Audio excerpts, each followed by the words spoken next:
จ๋าแม่รู้บ้างไหมว่าลูกชายคนนี้เป็นห่วงชาไข่มุกที่แม่ห่วง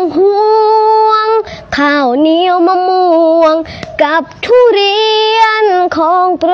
ดแม่น้ำหนักแม่ขึ้นมาน้ำตาแทบจะไหล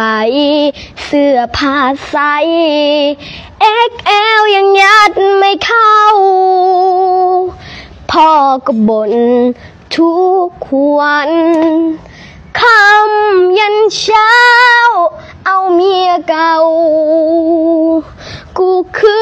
นมาอีกไม่นา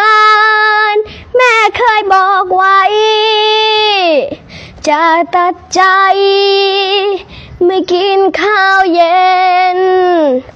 แต่ความจริงที่ลูกได้เห็นแม่เบิ่นเป็น2 จานทุกมื้อเลยถ้าแม่ไม่ลดลงพ่อคงมีเมียใหม่ถ้าพ่อทำได้ลงลูกคงได้พ่อใหม่